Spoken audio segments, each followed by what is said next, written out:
오늘이 이제 김현준 작가가 쓴 취미로 글쓰기 작가와의 만남 자리입니다. 오신 분들 환영합니다. 박수로 시작하겠습니다.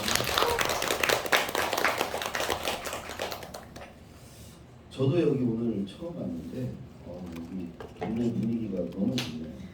특히 카페가 아주 이런 모임하기에 딱 좋은 장소예요. 우리 김현준 작가가 이거 어떻게 알았어요?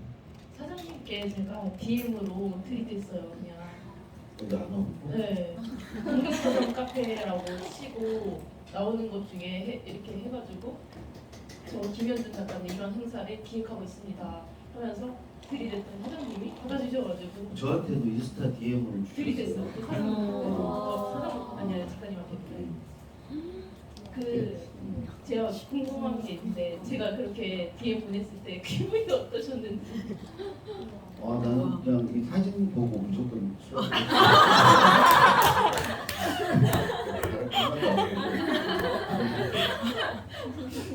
무조건 가야 되겠다. 아니면 잘했다는 생각이 들면 되게 일찍 왔어요. 일찍 와서 저희 주차장에서 만났어요. 진짜 대박. 뭐 마이크 잡으신 김에 네. 좀 인사 한 말씀. 네. 안녕하세요 여러분. 저는 이번 취미로 글쓰기의 저자 김현준 작가입니다. 와주셔서 감사합니다. 네. 제가 그 전에 광주 그림책방 근근넉넉에서 작가의 만남을 처음 했었어요. 근데 그때 되게 행복한 기억으로 남았거든요.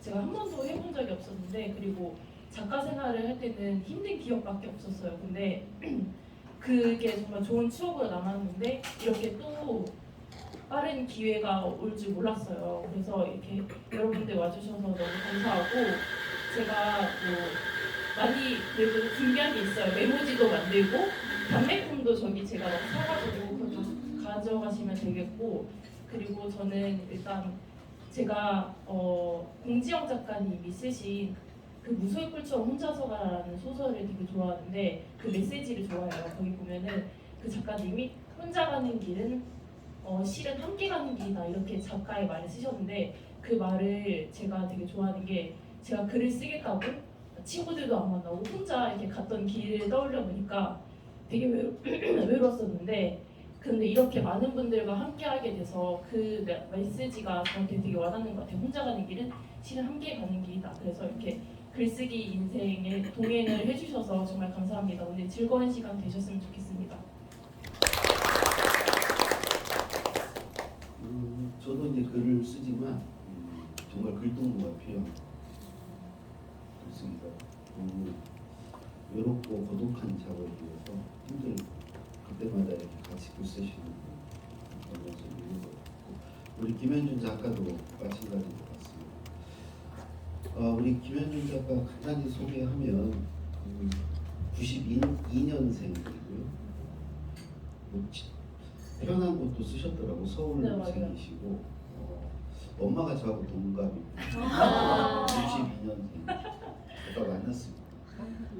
주차장에서. 그 소설로 등장을 했습니다. 우리 김현준 작가가 레귤러 가족이라는 단편 소설로 등장을 했고요. 어디에서 등장해? 희망봉 광장이라는 인문학 잡지인데 그 편집장님이 저기 계세요. 아, 예. 제 집에 예.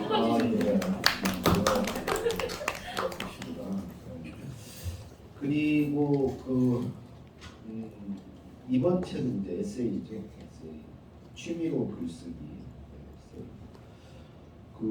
근데 이게 보면 강사로 또 더 네. 활약을 많이 하신 것 같아요. 제가 맞아요. 들어보니까 저보다 더 강의를 많이 하시는 것 같아요.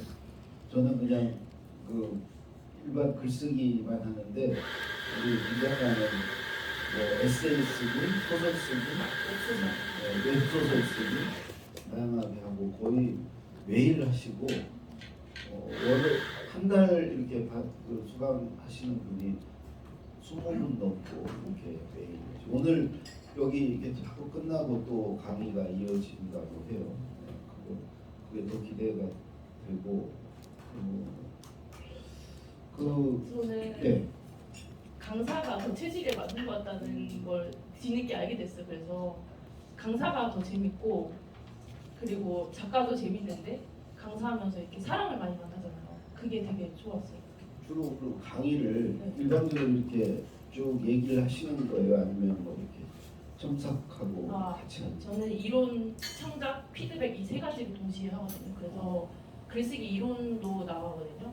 그래서 다른 작가님들이 쓰신 것도 보여드리고 뭐 그런 식으로 하고 제가 쓴 것도 하고 그런 식으로 나가고 학생들이 글을 써오면 그거를 먼저 받아서 읽고 수업 시간에 피드백을 하고 그런 식으로 하고 있습니다. 네. 글쓰기를 어디서 이렇게 배우신 거예요? 저는 좋은 글쓰기 선생님을 못 만나가지고 제가 선생님이 된 것 같아요. 네. 그 저도 예전에 어떤 선생님들 이렇게 구해서 배웠던 적이 있는데 다 좋은 선생님이 없으셨어요. 그래서 되게 상처가 많이 남아서 그래서 선생님이 된 것 같다는 생각이 들어요. 혹시 누구에게 상처를 주고 있지? 그럴 수도 있었어요. 아니 한번 강의 좀 들어보고 싶어요. 아니 근데 이게 아마 그 반응이 가장 정확한 평가일 거예요. 통합 교육하시거나 듣는다는 거는 저도 이런 시도를 해봤거든요. 이게 제가 제 주관으로 이렇게 사람을 모아봤는데 10명 이상 모으기 정말 어렵습니다. 이제 다 이렇게 모여진 데 가서 저는 강의를 하지 제가 이렇게 모아서 좀 그게 제일 좋은 것 같아요. 내가 모아서 하는 게 좋은데 그 모객이 어렵습니다. 모객이 20몇 분 한다는 게 보통 어려웁니다. 저기 이제 보면 저기 김현준의 원데이 포인트 클래스 이게 첫 번째. 네 맞아요. 저거 이제 저게 주로 강연 네 맞아요. 내용이겠네요. 네, 네. 그걸 강연을 하고 싶어서 책을 낸 거예요. 제가 강연을 정말 좋아하고 작가님이 천회 하셨다고 그 말 들었는데 그렇게 되는 게 꿈이어서 예. 그래서 제가 강연을 하고 싶어서 책을 낸 거예요. 횟수 늘리는 건 쉬워. 사람 모으는 게 어렵지. 불렀는데 가가지고 뭐 횟수 늘리는 거. 한번 시작하면 이게 강의가 이제 올해 불러준 데는 열심히만 하면 내년에 또 불러주거든요. 계속 축적이 돼요. 축적이 되니까 이 구력이 늘어나면 벌써 제가 이제 10년 차거든요. 이렇게 쌓인 게 있잖아요. 그러니까 이제 아직 강의를 본격적으로 하신 지 얼마 안 돼서 그러니까 앞으로 저는 50살 넘어서 시작했고 92년생 제 아들이 90년생이에요. 취직을 못 해가지고 아들도 하여튼 네. 이번에 이제 낸 책이 네. 취미로 글쓰기입니다. 우리 작가님은 취미로 글을 쓰십니까? 제가 이 책을 낸 게 한 번도 취미로 글을 써본 적이 없었어요. 지나고 보니까 항상 여러분들도 공감하시겠지만 어딘가 늘 제출하기 위해서 글을 쓰지 않으셨는지 그래서 돌이켜보니까 나는 고등학교 2학년 때 글을 썼을 때는 그때부터 꿈이 작가여서 작가가 되기 위해서 습작을 하고 또 성인이 돼서는 등단을 하기 위해서 등단작을 쓰고 등단을 한 후에는 이제 작가가 됐으니까 작품을 내는 거여서 몸에 더 힘이 들어가서 한 번도 글을 취미로 이렇게 즐겨서 써본 적이 없는 거예요. 근데 제 학생들은 거의 다 취미로 배우시는 분이거든요. 그러다가 덜컥 작가가 되신 분들이 많으세요. 그래서 제목은 학생들을 보고서 영감을 얻었어요. 네. 그래서 저는 한 번도 취미로 글을 써본 적이 없기 때문에 취미로 이렇게 글을 써보면 어떨까 해서 독자들에게 던지는 메시지이기도 하고 저에게 던지는 메시지이기도 합니다. 그러면 취미로 글 쓰라는 얘기는 힘을 빼고 네 맞아요. 쓰라는 건가요? 네. 그래서 저도 만약에 취미로 글을 썼다면 26이라는 나이보다 조금 더 빨리 작가가 될 수 있었지 않을까 그런 생각도 들어요. 네. 근데 정작 이번 작품 취미로 글쓰기 책을 쓸 때는 취미로 쓰지 못했겠네. 처음에는 정말 그런 생각으로 했어요. 나는 원래 너무 하지 마시고.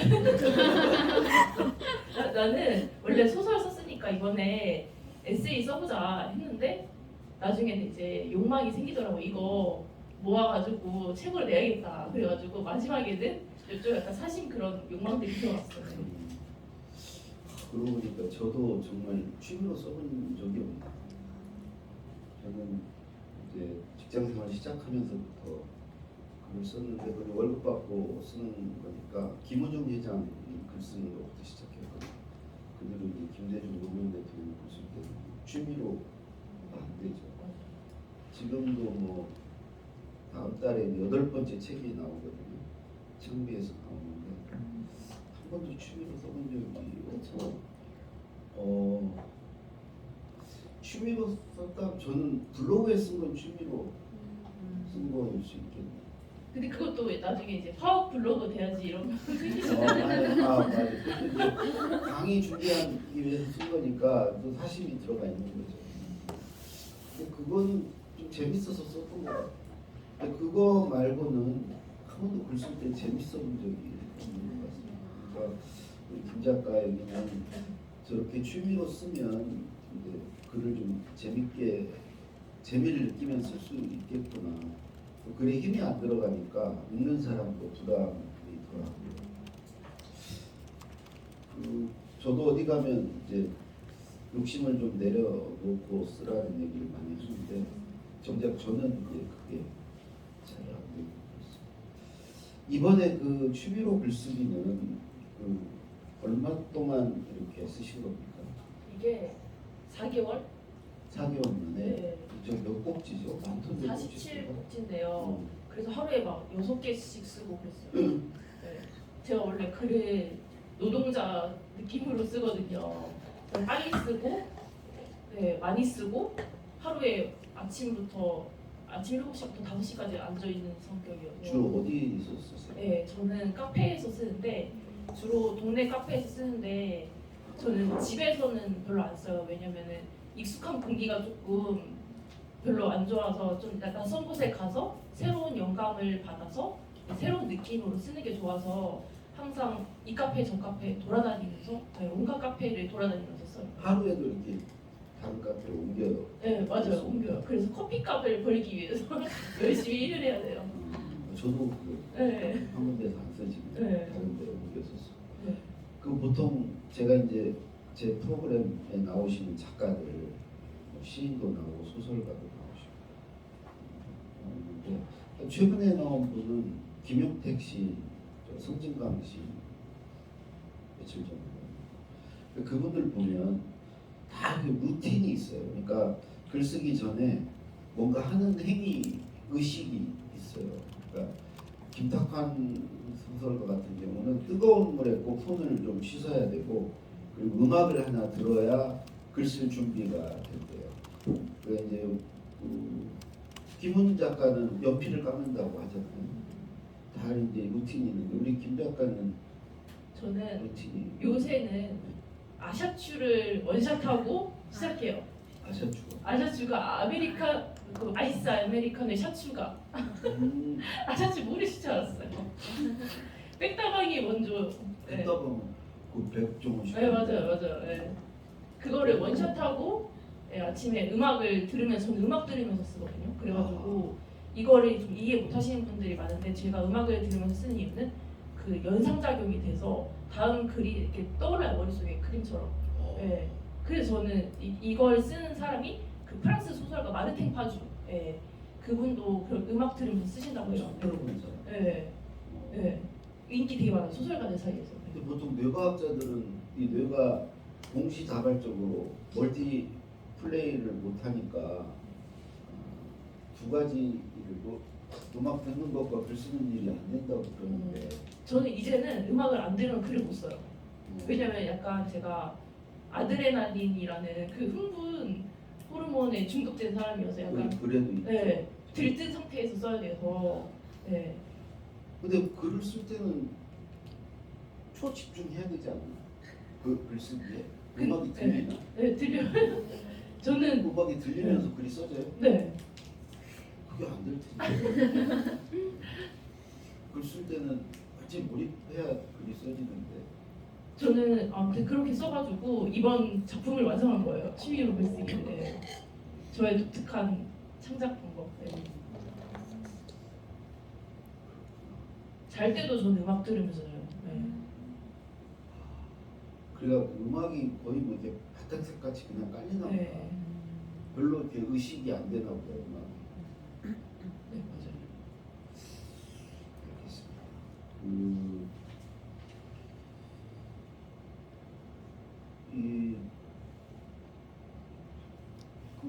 음악이 이제 글을 불러온다고 그랬는데 네. 그거 말고 이제 네. 40몇 곡지 글을 쓰려면 꼭지 네. 그 소재, 아, 네. 주제가 네. 찾아져야 되잖아요. 네. 그런 건 어떻게 수집을 하세요? 일단 제 일상에서 찾으려고 노력을 했고요. 그리고 이거는 많은 분들이 부러워하는데 저는 사실 영감이 좀 발달되어 있는 성격이어서 네, 영감이 되게 잘 와요. 그래서 내가 글을 안 쓸 때 내 영감을 학생들한테 소재를 줄 정도였어요. 네. 그래서 지금 47개를 썼는데 그것보다 더 많이 쓸 수 있었는데 힘들어서 그냥 거의 그 정도 쓴 거였거든요. 그래서 제목이 먼저 왔어요. 다. 네, 그래서 제목을 먼저 쓴 다음에 그 내용을 다 채워 나갔던 것 같아요. 네. 그래도 영감이 특별히 그래 잘 오른 순간들 어. 그런 상황들이 있을까요? 잠에 들 때.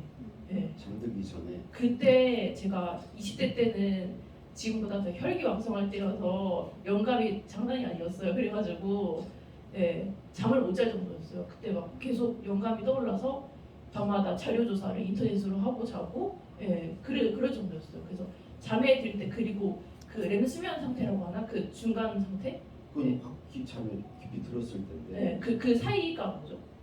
하여튼 그 사이 가수면 그때 영감이 왔다 사라져서 변태같이 그걸 느끼려고 잠깐 스르륵 하고 다시 깨고 뭐 이런 적도 있었어요. 네. 거의 작두타는 거 아니에요? 그 신기가 있는 거 아니에요? 그쵸. 글 쓰는 사람들은 다 신기가 좀 있어요. 저는 없어요. 그래서 저는 쥐어짜야 돼요. 저는 이제 무조건 읽어야 되고요. 읽는 게 제일 뭔가 떠올리는 게 제일 좋고 그다음에 이제 듣는 거. 강의를 듣거나 듣는 거. 그다음에 걷는 거. 좀 걸어야 뭐가 떠오르고. 얘기하신 대로 잠들기 전에 아주 좋습니다. 근데 이런저런 생각할 때 많이 떠오르고 그다음에 저는 아침에 반신욕할 때 근데 어떤 분은 뭐 샤워할 때 머리 감을 때 생각이 잘 떠오른다고 저는 또 이렇게 대화할 때 잘 떠오르고 얘기를 그것도 역시 뭐 듣는 거죠. 네. 얘기를 듣다 보면 그리고 이제 아내랑 같이 어디를 가거나 그럴 때 제가 이제 말을 주로 많이 하거든요. 근데 말하면서 떠오릅니다. 말하면서 저는 그런 때 다 뭔가 제가 행위를 해야 되는 거죠. 근데 우리 김 작가는 그냥 영감이 찾아오는 거예요. 맞아요. 저는 이거는 약간 공감이 안 되실지 모르겠지만 사장님이랑 저랑 둘 다 손에 신비 십자손금이 있어요. 이런 사람들의 특징은 영감력이 뛰어나다 막 이런 게 나오더라고요. 인터넷 찾아보니까. 네, 그 타고났어요 저는. 무섭죠? 타고났어요. 저희 엄마도 인정했어요. 너는 예술적 재능이 많다.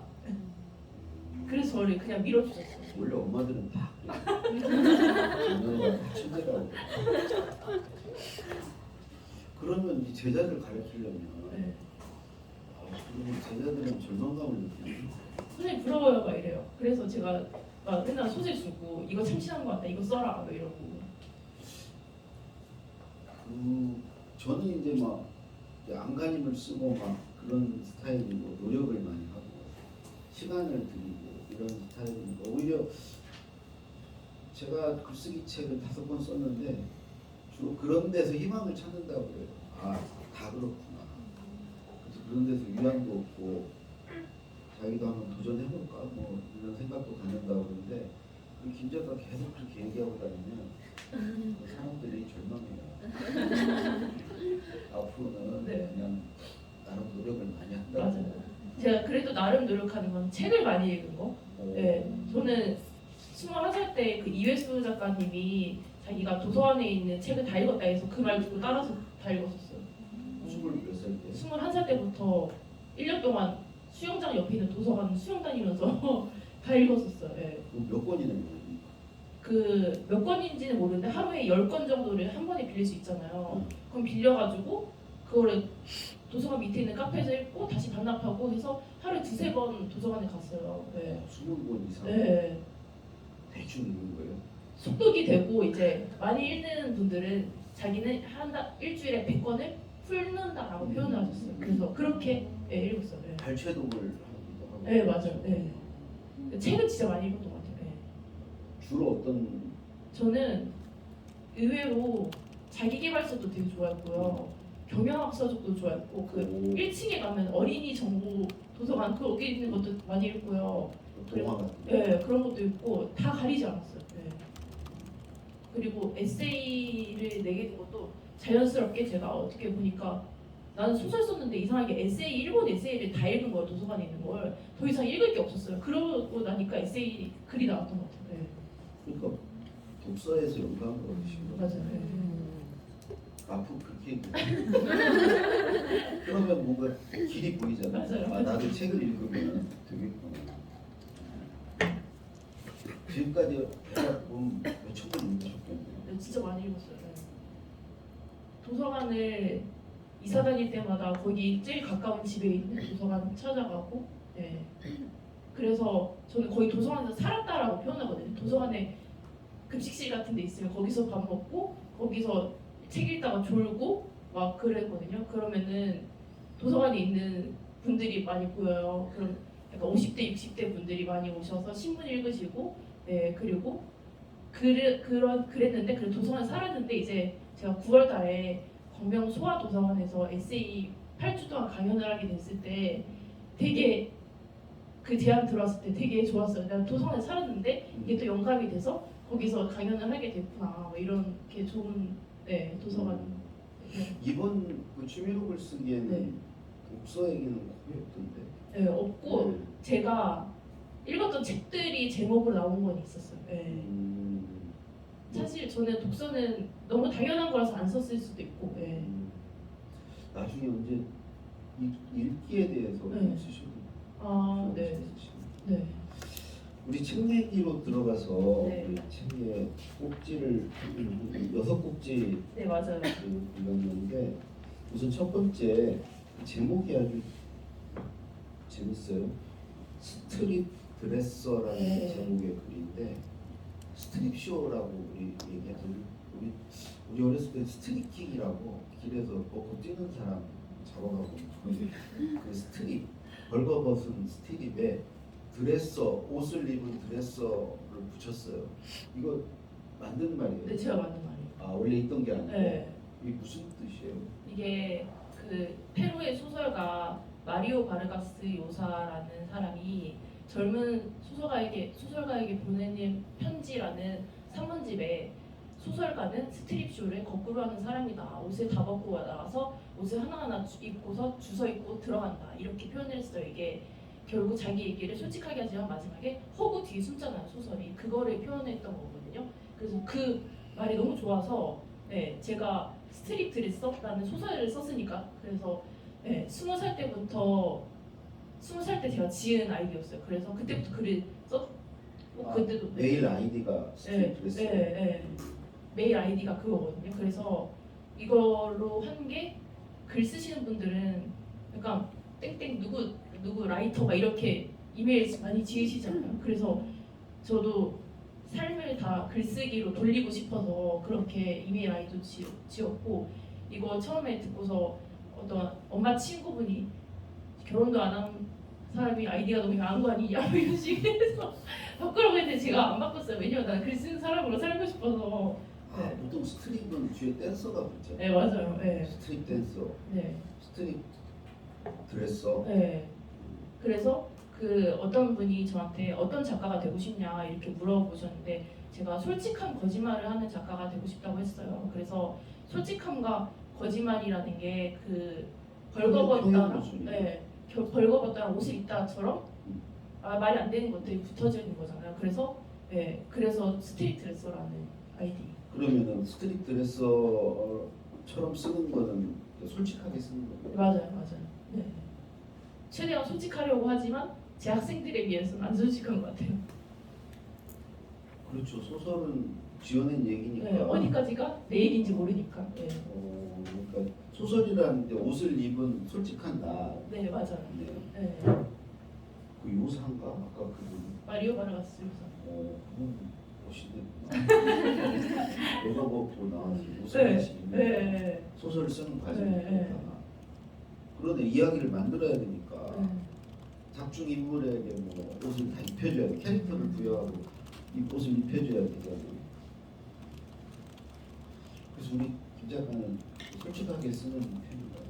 에세이 솔직하게 쓰기 쉽지 않아요. 나름 솔직하게 쓰려고 했지만 이거 엄마가 읽으면 나 집에서 내칠 것 같은 건 못 썼어요. 그런 거 하나만 소개해주세요. 아, 지금은요? 진짜 안 될 것 같아요. 아까 엄마가 잘 부탁한다고 그래서 제 별명이 일탈 강사거든요. 글쓰기 일탈 강사. 일타 강사가 아니에요. 네, 일탈 강사. 근데 일탈을 많이 해요. 그 정도로 알고 계시죠? 학교 다닐 때도. 지금 강사되고 일탈을 더 많이 하는 것 같아요. 아, 약간 학생들도 어떻게 하셨어요? 학생들도 있어. 제가 중학교 때 조금 놀았거든요. 일진이 되는 우리 때도 머리 이렇게 물들이고 다니는 100% 그거예요 문제가. 그 중학교 때 놀았었는데 일진이 되는 경우가 세 가지가 있어요. 공부를 잘하거나 얼굴이 예쁘거나 옷이 잘 입거나. 세 중에 뭐였어요? 다 했어요 저. 다 했어요. 네, 다 그래가지고 공부도 잘했어요. 네, 그때 국사 시간에도 1등하고 막 그런 식으로 해가지고 그래서 여자애들이 저 되게 싫어했어요. 그래서 밥 그게 급식을 예쁘다는 얘기는 두 번째는 또 예쁘다고 하고 옷은 잘 입으시는 거. 아니 이 책 내용 중에 네. 일타 강사, 일탈 강사라는 제목의 맞아요. 자 그러면 이제 두 번째 네. 그 학생 아라비아 숫자 4예요. 4. 학생 4 제목이 지금 취미로 글쓰기에 나온 글 중 하나 제목이 학생 4인데 학생 1도 아니고 2도 아니고 왜 학생 4인지 그 하다 보니까 그렇게 된 건데 1은 정말 자극적인 트랜스젠더 준비했던 학생이 1이 됐어요. 네. 그리고 이렇게 학생으로 이야기를 쓰자면 거의 다 10까지 넘어갈 수 있어요. 정말 기억에 남는 학생이 많아가지고 네. 그 중에 저한테 최장수로 배운 학생이 여기 계세요. 네. 네. 4입니까? 네. 학생사. 네. 이분이랑 1년 넘게 했는데 그 금요일 오후 7시가 저희 수업 시간이에요. 줌으로 만났는데 예. 그래서 이분이 지금 대학원생이시거든요. 예. 그래서 대학원 다니시면서 취미로 말 그대로 정말 취미로 쓰셨던 분인데 첫 번째 쓰셨던 게 제페토라는 소설이에요. 예. 사지마비 환자가 머리에 전극을 싣고 예. 메타버스 하게 되는데 그 메타버스 안에서 릴리라는 여자 만나서 사랑에 빠지게 되는 그런 예, SF 소설이었는데 그거 취미로 쓰셨는데 덜컥 당선되셨어요. 예, 그래서 계속 지금까지 글 쓰시고 있으신데 정말 1년이 넘게 이렇게 수업하면서도 항상 예의 바르고 그래서 제가 그런 거에 항상 감동을 받고 예, 이 학생은 지금 저한테 자기가 공대생인데도 불구하고 자기한테 예술적 재능이 있는 것 같다. 그래서 컴퓨터 앞에서 썩기 아깝다 이런 말을 하셨어요. 그래서 본인이? 네. 아니 학생까지 뭐 선생님 닮아가는 거야. 그래서 제가 그 말을 되게 좋아했던 게 저도 20대 때 예술가는 돈 못 버는지 몰랐을 때 나 예술가다 이런 자아 되게 넘쳤었거든요. 그래서 저는 이 학생의 말을 되게 좋아했던 게 예술가란 누가 예술가라고 말해줘야 되는 게 아니라 내가 예술가적 재능이 있다고 생각하면 예술가가 되는 거라고 생각을 했어요. 네. 아 우리 김용택 시인이 이번에 그 얘기하더라고요. 글을 잘 쓰려면 자기 감동, 자기 감탄을 해야 돼. 자기 글에 대해. 그게 안 되는 사람은 글을 쓰면 안 된다. 근데 자기는 자기가 쓰고 늘 감탄을 해. 내가 감탄을 하는데 누가 내 글에 감동을 해. 그래서 그런 글만 내놓는 돼요. 우리 학생사 양이우진이 어떤 선생님이세요? 더 이상 배울 필요 없을 것 같은데 아니에요. 저 정말 많이 왜 이렇게 계속 배우는 거예요? 뭘 배워요? 그 소설 가장 중요한 건 이제 피드백을 많이 배우고요. 좀 어떻게 고쳐야 되는지 문장도 봐주시긴 하는데 이제 내용 같은 거를 보고 선생님 영감이 많으셔가지고 영감을 많이 주세요. 신도시구나.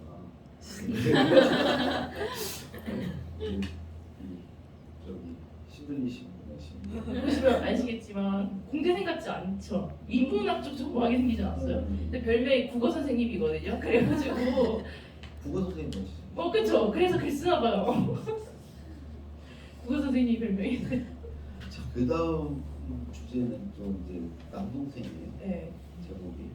이걸로 쓴 게 남동생 있으신 분도 있으실 것 무슨 같아서 형제가 어떻게 되세요? 제가 언니 2살 많은 언니 있고 1살 어린 남동생이 있어요. 네. 몇 년생이세요? 네. 그래서 언니에 대해서 왜안 쓰고 남동생? 제 남동생이 좀 잘생겨서 음. 제가 엄청난 이성애자거든요. 그래서 엄마보다 아빠 좋아하고, 네, 남동생 언니보다 좋아하고, 그래가지고 남동생이 있었어요. 동생도 잘생겼다고 생각해요? 남동생 집안이 전체가 그런 분위기예요. 자기 잘생긴 거 알아서 수학 강사 하는 것 같아요. 아 거기도 강사. 네. 대치동 수학 강사가 별명이에요 집에서. 네. 대치동에서 하지 네. 않고. 대치동에서 해요 진짜. 그래요. 그래서 그냥 대치동 수학 강사라고 해줘요. 오늘 잘생기고 인기 되게 좋겠네. 그쵸. 걔는 그래서 여자친구가 있어요.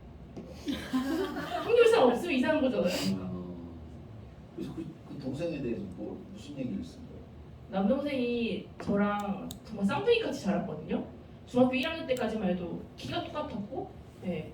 그리고 얼굴도 닮고, 뭐 지금 하는 일도 강사로 똑같아요. 그래서 쌍둥이처럼 자랐는데 남동생이 26살에 집에서 나갔어요. 자취한다고. 그때 저를 막 이렇게 때리면서 정신 똑바로 차려 이러면서 나갔어요. 근데 저는 저보다 어린 놈이 저한테 정신 똑바로 차려 이러니까 말 들어야겠다 그런 생각 들어가지고. 정신 번쩍 들어. 네, 그래서 그때부터 이제 남자도 안 만나고 글만 열심히 썼었어요. 네.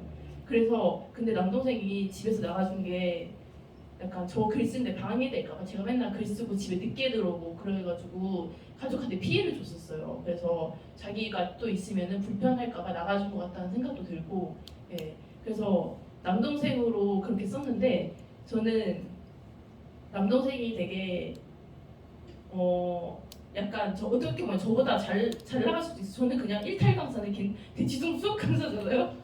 근데도 중학교 때부터 제가 놀아가지고 김현준 남동생 이렇게 불렸어요. 일진 애들한테. 예. 그 정도였어요. 예. 그래가지고 지금도 어떻게 보면은 저보다 잘 나가는데 저는 이제 이렇게 대중의 관심을 받고 여러분들 앞에서 있는 것처럼 이렇게 관심을 받고 스포트라이트를 받고 있잖아요. 근데 남동생이 더 잘 나갈 수 있는데 누나의 그늘에 항상 감춰져 있다는 생각이 들어요. 그래가지고 네, 남동생에 대해서 한번 써보고 싶었어요.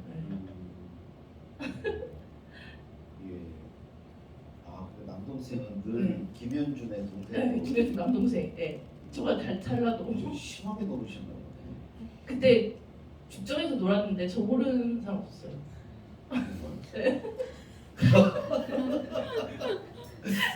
그 노른 얘기 좀 쓰시지. 논 얘기는 별로 없던데. 그거 쓰면 엄마 혼나요? 엄마가 조금 나온 게 있어요. 너 일진이었니? 이래요. 자기가 돈 버느라 몰랐대. 너 애들 괴롭혔니? 막 그래가지고 아니 맞았니? 학교에 가해졌어요. 싸운 적도 있어요. 맞잡힌 적도 있어요. 여자애랑 일진이랑. 그 후에 학교에 갔을 때 친구 한 명도 없어졌어요. 일진이랑 맞짱을 떴으니까. 그래가지고 급식을 혼자 먹었어요. 제가 중학교 때 밥을 같이 먹을 친구가 없어서. 괴롭히거나 그러진 않았죠. 괴롭힘을 많이 당했어요. 질투가 많아서 애들이 여자. 네. 저도 나름 살아남아야 돼서 성격이 셀 수밖에 없었어요. 지금도 저보고 기세 보이게 생겼다고 학생들이 그래요. 그렇지, 그러세요. 아주 그런 얘기 듣고 보니까 좀. 그쵸. 나안 괴롭혔으면 좋겠어. 네. 그다음 저 무장르가 상장르? 네. 이거 무슨? 이게 이 말이 좀 제가 어떤 TV에서 봤는데 어떤 사람이 개를 키우는데 개팔자가 상팔자다 이런 말 하는 거. 그 말 듣고서 거기서 무장르가 상장르다 이렇게 말장난을 해봤는데 이게 제가 글을 써보니까 그때마다 제가 쓸 수 있는 글들이 달라지더라고요. 예전에는 소설을 썼는데 어느 순간 에세이가 나한테 오고 지금 이제 저는 웹소설을 연재를 계획 중에 있어요. 그렇게 쓰는 게 달라지더라고요. 그리고 학생들을 가르쳐 보니까 처음에 저한테 소설을 쓰겠다고 왔는데 저 이번에 동화 쓰고 싶어요 이러고 어떤 학생은 시를 쓰겠다고 왔는데 시가 안 나오고 에세이가 나온다. 그래서 자기가 그때마다 쓸 수 있는 게 달라지는 것 같아요. 그래서 제가 학생들을 가르칠 때 소설을 가르칠 때도 SF, 미스터리, 공포 다 가르쳐요. 왜냐면 자기 마음이 변해서 어떤 걸 쓰게 될지 모르니까. 네. 장르에 갇히지 말라는 의미. 네, 맞아요. 네. 또 나이 먹으면 다 변하는 것 같아요. 저도 지금까지는 뭐 주로 에세이라고 하기 어려운데 그냥 칼럼에 가까운 글을 쭉 썼죠. 칼럼. 그걸 모아서 책을 내고 언젠가는 정말 에세이 그려내고 싶고 기회가 되면 또 소설이나 시나리오 이런 거 해보고 싶거든요. 모르죠. 제가 지금 모르는 재능이 있을지도. 그러면 이제 아마 김 작가께서 그런 의미로 장르에 구속되지 말고 이제 쓰라는 얘기신 것 같습니다. 그리고 그 하고 싶다라는 글이 네. 있어요. 뭘 하고 싶다는 거예요? 제가 하고 싶은 게 되게 많아요. 그래서 이게 하우석 작가의 자기계발서 제목이거든요. 제목만 봐도 뭔가 하고 싶게 만드는 그런 제목이잖아요. 그래서 학생들이 저한테 되게 성격이 진취적인 것 같다고 해요. 근데 진짜 맞아요. 제가 강연 같은 거 의뢰 올 때도 저 하고 싶다고 막 그래요. 그러면 강연 거기 기업에서 강사님이 하고 싶으니까 저희도 같이 하고 싶다. 뭐 이런 식으로 얘기를 하고 정말 저는 하고 싶은 게 많고 그 중에서도 이렇게 여러분 앞에서 하고 싶었던 것도 제가 하고 싶었던 것 중에 하나였어요. 그래서 작가 되자마자 막 닭가슴살 먹고 누가 시키지 않았는데 그래서 우리 아빠가 네가 하고 싶어하는 거라고 누가 시킨 거 아닌데 이런 말 하셨어요. 그래서 오늘 아침도 닭가슴살을 먹고 왔어요. 왜냐면은 남들 앞에 서야 되는데 처음 뵈는 분인데 뭔가 이러면 좀 그렇잖아요. 그래가지고 네 그렇게 관리를 하고 제가 또 강연을 정말 많이 하고 싶어요. 강연이 재밌는데 제가 하고 싶은 강연도 구체적인 게 고전 읽기로 8주 정도 강연하고 싶고 또 제가 그 배우 송강 씨를 되게 좋아해요. 그래서 그 소속사로 그 자기 표현 글쓰기 강연 나가는 게 꿈이에요. 네, 그런 식으로 이렇게 구체적으로 계획을 하고 있고 이미 PPT도 다 만들어놨어요. 강연 만약에 들어오면 하려고. 네, 그게 하고 싶은 게 많은데 그 중에서도 제일 잘하고 싶은 건 글을 계속 쓰는 일. 네, 그걸 제일 잘하고 싶어요. 네. 학생들이 저한테 진취적이라고 하거든요. 네. 욕심이 많으시고. 맞아요. 네. 좋게는 진취적이고. 네. 그 마지막으로 네. 그 영업 비밀이라는 글이에요. 네. 나는 그 영업 비밀 우리 유신인 작가가 늘 자기 영업 비밀을 밝힌다고 글쓰기 특강이라는 책 냈잖아요. 40년 영업 비밀을 별 내용이 없어요. 비밀이 별로 없어. 근데 이 영업 비밀은 어떤 비밀이에요? 저의 이렇게 학생들이 많고 이렇게 강사로서 잘 된 그런 영업 비밀, 네.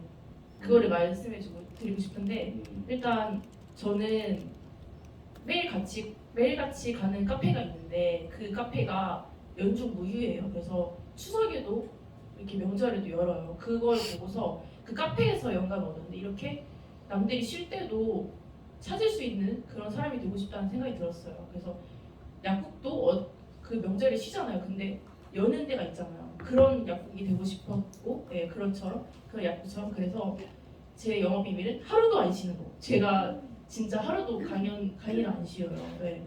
토요일. 네. 토요일에는 아침 10시부터 밤 10시까지 일하고, 네, 어제 그랬어요. 네. 그래서 어떤 선생님이 저한테 선생님 남자로 태어났어야 된다. 일을 그렇게 많이 한다고. 네. 그래서 제 영업 비밀은 그 카페처럼 하루도 안 쉬는 거. 네. 열심히 하는 거. 네, 네. 그게 제 영업 비밀인 것 같아요.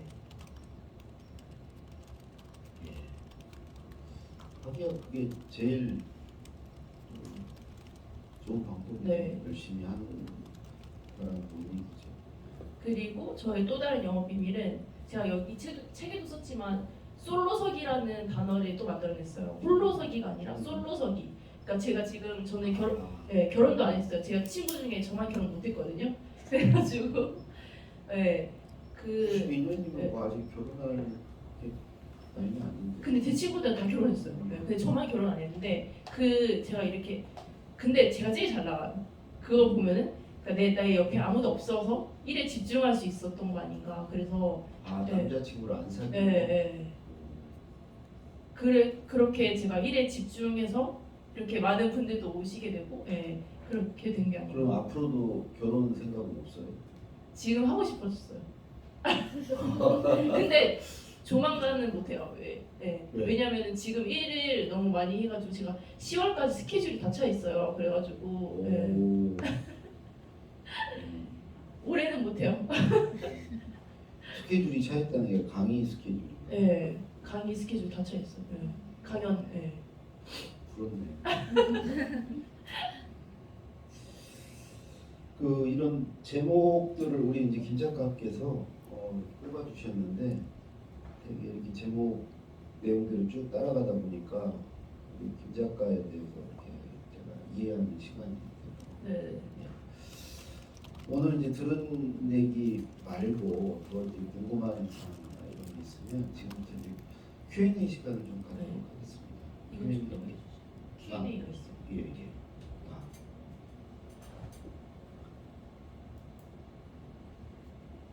계속 넘기세요.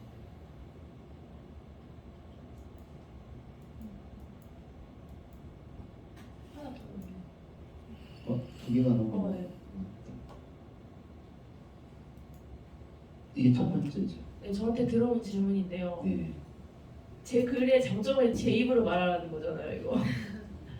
저는 항상 문장력이 좋다는 말이 들었어요. 네.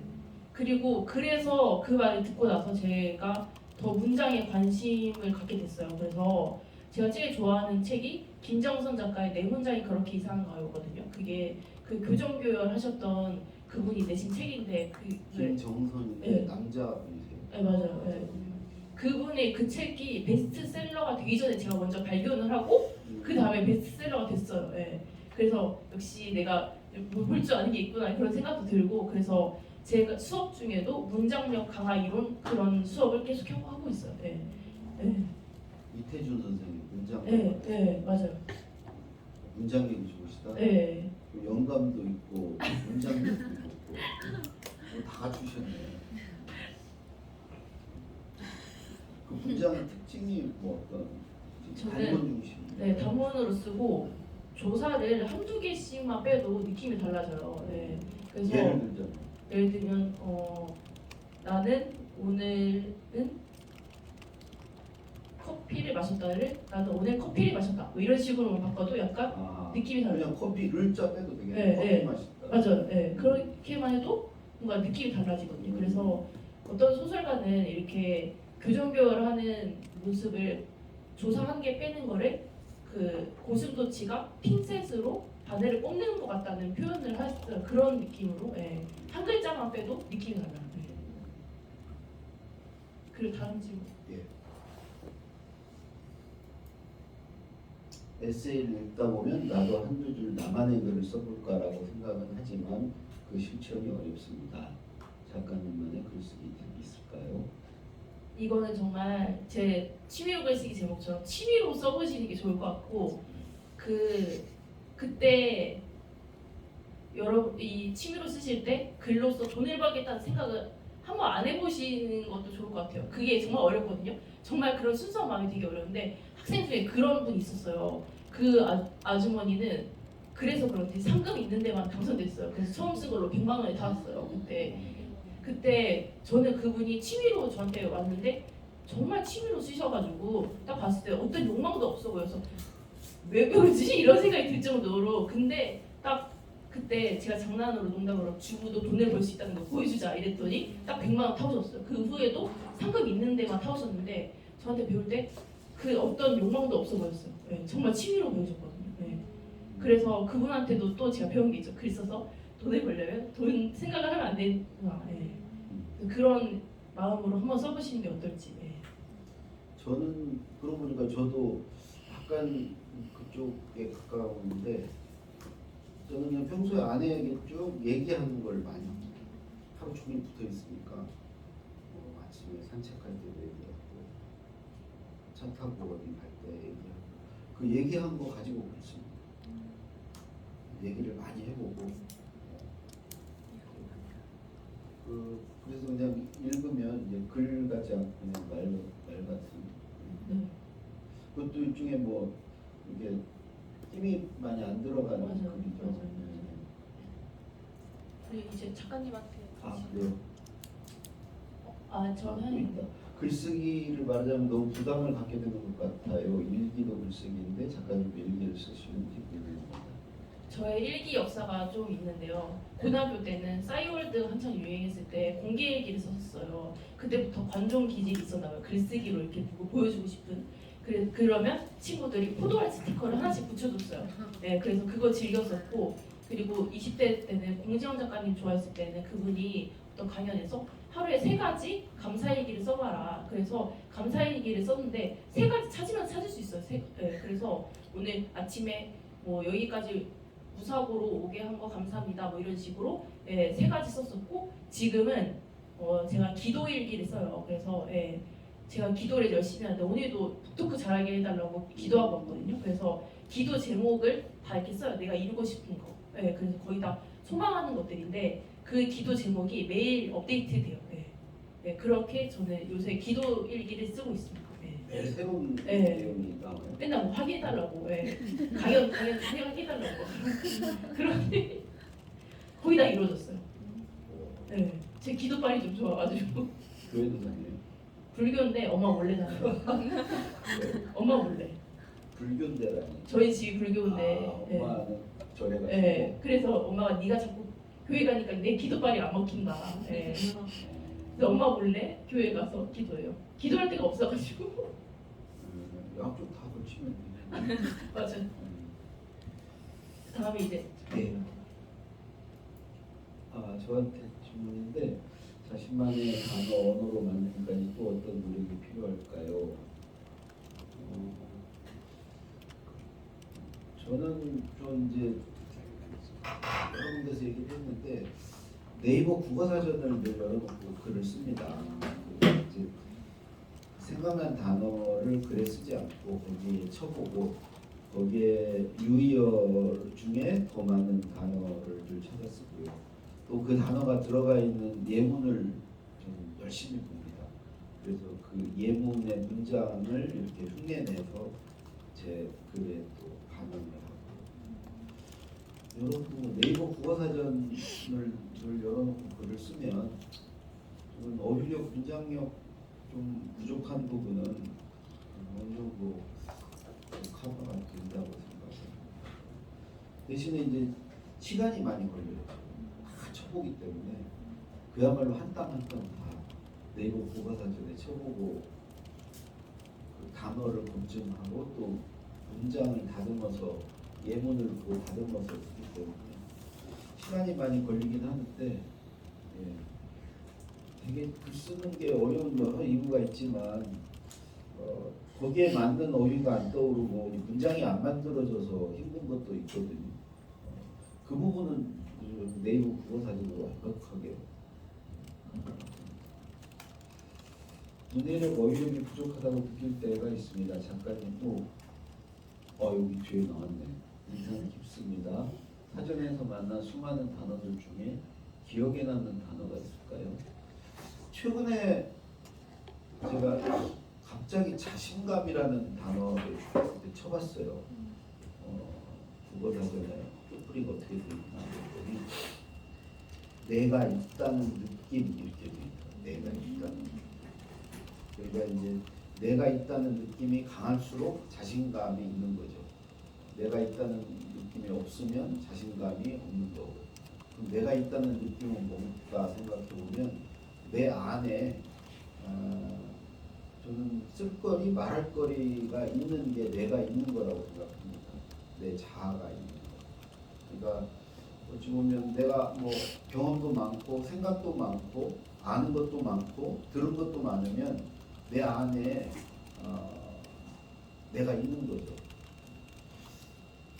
그 전까지 제가 이제 대통령이나 회장님들 글을 쓸 때는 내 안에 내가 있을 필요가 없어. 있으면 안 됐습니다. 그럼 남의 글을 쓰려면 그분들 생각을 읽고 그분에게 빙의 돼서 그분이 돼서 써야 그분이 받아주거든요. 자기 글로. 자기 입에 붙어야 받지. 아무리 좋아도 자기 게 아니면 받아주질 않으니까. 그러니까 이제 그 세월이 한 25년 된 거예요. 저 직장 생활을 늘 그 일하면서 보냈기 때문에. 근데 이제 52살부터 이 생활을 시작하면서 이제 제 글을 쓰기 시작했고, 그때부터 이제 내 안에 나를 만들기 위해서 생각도 많이 하고 뭐 책도 읽고 비로소 이제 그랬던 것 같습니다. 그래서 만들어진 것을 이렇게 메모도 하고, 그래서 메모의 개수가 지난 한 9년 동안 한 18,000개, 19,000개 이렇게 쌓이고, 결국은 이제 그걸로 글도 쓰고 이렇게 강의도 하고 해서 지금은 어느 정도 이제 자신감이 그와 비례해서 좀 생기지 않았나. 되게 좀 자존감이 되게 낮은 사람이었거든요. 진짜요? 네. 초등학교 2학년 때 어머님이 돌아가시고 그 뒤로 저 자신감을 북돋아줄 누구도 없었어요. 이제 대신에 이제 남 눈치 보고 남 비유 맞추고 그런 걸 잘해서 직장에서는 잘 살 수 있었는데, 이제 그러면 그럴수록 나는 더 이제 지워지고 그랬었죠. 그런데 52살 때, 사실 50살 때 위암 선고 받고 회사를 그만두고 출판사 가서 한 1년 6개월 있다가 52살부터 이제 제 글을 쓰기 시작했는데, 그때 이제 결정적으로 도움이 된 게 제 아내였습니다. 그 전까지도 이제 같이 살고는 있었는데 대화를 거의 한 적이 없어요. 제가 직장 다닐 때는 거의 만나서 이제 대화를 할 시간이 없었어요. 하루에 집에 안 들어오는 날도 주에 2~3일 됐고, 들어온 날도 한 서너 시간 집에 있었으니까요. 그것도 한 늦은 밤에 나가 새벽에 나가고 그랬어요. 근데 이제 그 뒤로 아내하고 하루 종일 같이 있으면서 말동무가 생기고, 아내에게 자꾸 말을 하면서 나를 이렇게 찾아가고 내가 만들어줬다고 저는 생각합니다. 그래서 그게 이제 글쓰기의 어떤 바탕이 되고, 그래서 사실은 말부터 시작해야 되지 않나. 그러려면 말동무가 있어야 되지 않나. 내 말을 받아주고 그걸 인정해주고 들어줄 사람이 곁에 있어야 계속 내가 또 말하기 위해서 공부하고 책을 읽고 그 공부한 것을 말해보고 그랬던 것 같아요. 그 전에는 내가 뭘 만들어도 써먹을 데가 없잖아요. 말해볼 상대도 없고, 물론 그때 만든 건 이제 남의 일을 하는데 써먹었죠. 남의 어떤 좋은 평가를 받기 위해서 내가 모시는 분들을 위해서 그분들에게 좋은 소리 듣기 위한데 써먹었는데, 그거는 이제 만들어진 결과물이 내 것도 아니고 그렇게 해서 만드는 과정이 즐겁지도 않고 늘 이렇게 만들고 나면 지적을 받고 막 이랬기 때문에, 지금은 이제 아내가 글 들어주고 또 쓴 글 읽어주고 읽는지 안 읽는지 모르겠지만 읽었다고 하니까, 그리고 괜찮다고 하니까 늘 그렇거든요. 유일한 독자예요, 제 글에. 그래서 물론 이제 아내 손을 벗어나면 이제 뭐 신문에도 실리기도 하고 책으로 나오기도 하지만 저는 그 독자들은 생각을 안 씁니다. 그냥 거기 생각하면 저는 늘 너무 소심하고 그래가지고, 그러니까 소심한 것은 글을 쓸 때 그 세심하고 조심하는 걸로 써먹고요. 글을 내놓을 때는 대범해야 되거든요. 우리 김 작가 같이 밖에 막 보이고 싶어서 내놓을 수 있는 그게 있어야 되는데, 저는 이제 그게 이제 또 없어요. 없으니까 이제 아내에게 의지를 하는 거죠.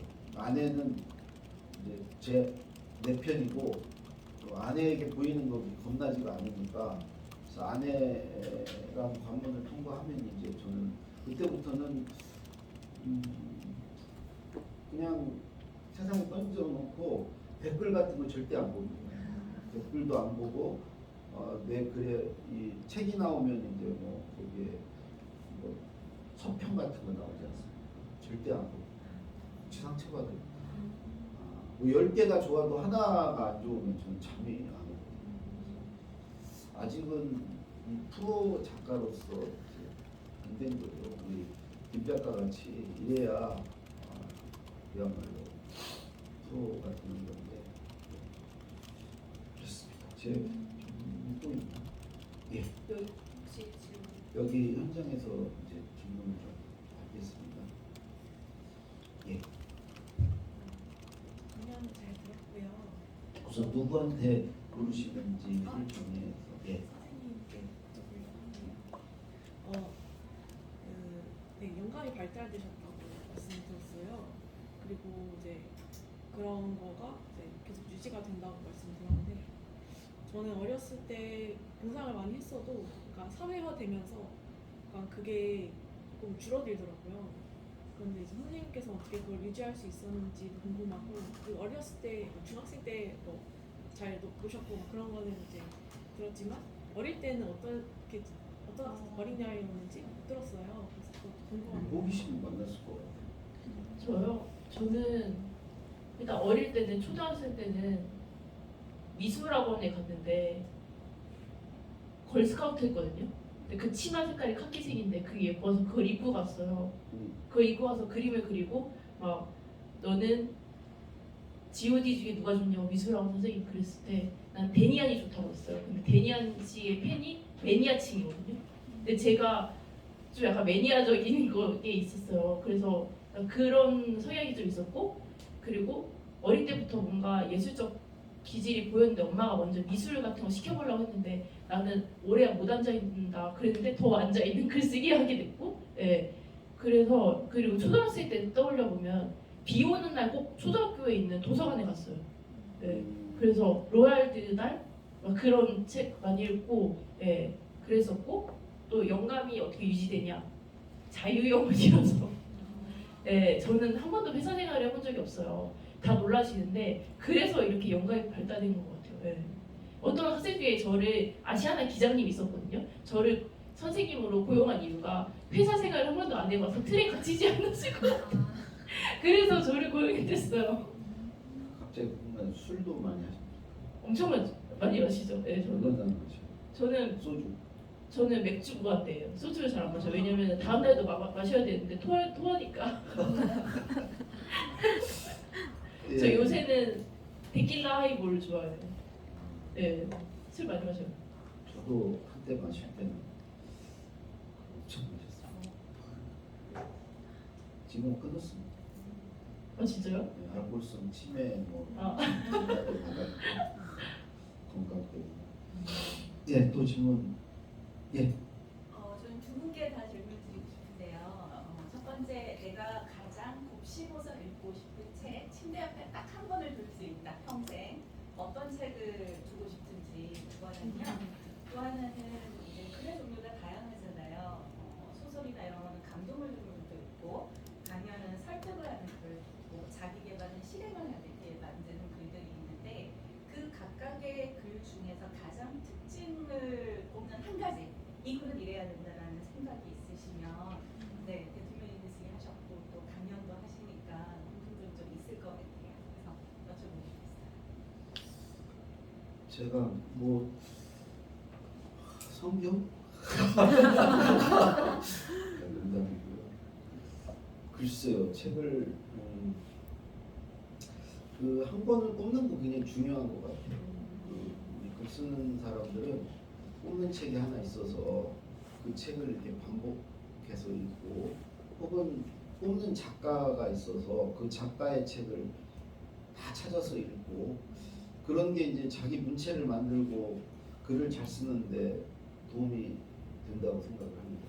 저는 이제 뭐 시기마다, 예를 들어서 초등학교 다닐 때는 이제 엄마가 초등학교 선생님이셨는데 돌아가시기 전에 이제 학교 그에서 만든 문집을 집에 하는 거 갖다 놔서 그 책을 반복해서 계속 읽었던 게 초등학교 글짓기 대회 나가서 상도 받는 거에 됐던 것 같고, 뭐 시기마다 어쩔 때는 이문열 선생 대학교 때는 거기에 꽂혀가지고 계속 그걸 읽기도 했고, 뭐 비교적 최근에는 이제 김훈 선생 그 문체도 반해서 그렇게 했고, 그렇게 뭐 계속 바뀌는 것 같고, 장르별로는 저는 아무래도 이제 강의를 하고 해야 되니까 글쓰기, 말하기 뭐 이런 자기계발서를 많이 이제 읽어야 되고요. 자기계발서는 역시 그 책의 한 꼭지 꼭지마다 반드시 내가 얻는 게 있는 책. 그러니까 하나 책이 아까 이제 뭐 쉬운 게 이렇게 글 꼭지들이 들어가 있지 않습니까? 근데 그 어느 한 꼭지도 얻는 게 하나도 없는 꼭지가 없는 책. 매 꼭지마다 그래서 뭔가를 하나를 주는 책. 뭐 어떤 기법, 뭐 기술을 알려주든 어떤 영감을 떠올리게 하든 아니면 뭐 그 통찰을 일으키게 하든 아니면 뭐 아주 재밌는 걸 주든 아니면 뭐 인용할 거리를 주든 아니면 뭐 어떤 식으로든 그런 게 이제 꽉 찬 책이 좋은 자기계발서가 아니에요. 네. 굉장히. 저는 강원구 작가의 가슴 뛰는 삶이라는 제목의 책을 좋아하는데 강헌구요? 네. 그 제가 제목처럼 강사하면서 맨날 가슴 뛰는 삶을 살고 있어요. 그래서 강연 생각만 하면 가슴이 뛰고 그런데 네, 그거를 제가 21살 때 읽었었는데 집에 책이 있더라고 아직도. 보니까 막 엄청 밑줄이 그어져 있고 더러운 거예요. 그래서 내가 이걸 정말 인상 깊게 읽었구나. 그리고 글을 쓰기 전에 항상 그거를 읽고서 썼던 것 같아요. 그분이 비전 연구소 뭐 이런 거 하시는 분인데 그래서 인생의 비전을 설정해야 된다 뭐 이런 얘기 하셨던 분이거든요. 네, 그래서 그 가슴 뛰는 삶 그거를 계속 읽고 싶고 또 저는 이 책을 읽으면 약간 저는 에세이를 얘기하고 싶은데요. 이 작가가 나랑 친구 같다는 느낌을 줘야 된다고 생각해요. 그러면 그 작가는 성공했다고 생각하거든요. 예. 그만큼 솔직하게 썼다는 거고 내 이야기가 보편에 닿았다는 거기 때문에 저는 이 작가를 책을 읽고 친구 같다 이렇게 느껴지면 그 작가는 성공했다고 생각을 해요. 예, 근데 지금 이제 시간이 네. 예정된 시간을 넘겨서 우리 여기 카페 사장님도 여기 아마 사용 시간이 있을 거고 이어서 또 우리 강연이 있거든요. 우리 김윤희 작가의 에세이 쓰기 강의가 있을 거고 저는 이제 방송이 있어서 그 스님이 지금 일찍 오셔가지고 그 녹음을 하기로 돼 있어서 저는 이제 그만 물러가기로 하고요. 이어서 김 작가 강의를 들을 텐데 여기 이 마이크 시설도 좋네. 보통 이런 데 오면 여기 뭐 픽사리 나고 이러는데 작가님도 다음에 여기서 하세요. 분위기도 좋고 모든 면에서 완벽하고 커피 맛도 좋고 우리 또 사장님이 전도사시래요. 목회 얘기를 포기하시고 근데 되게 천진난만해. 맞아. 만화에 나오고. 저는 이만 물러가고요. 우리 이어서 우리 김 작가. 제가 혹시 모르니까 여기 명함을 여기다 놓고 갈 테니까 오늘 질문 못했는데 나중에 궁금하신 게 있으면 제 전화번호, 메일 주소 여기 다 있으니까요. 저한테 연락 주시면 제가 답변 드리도록 하겠습니다. 예, 고맙습니다. 강훈 작가님 먼 길 오셨는데 저희 단체 사진 한 번만 예. 다시 찍으시면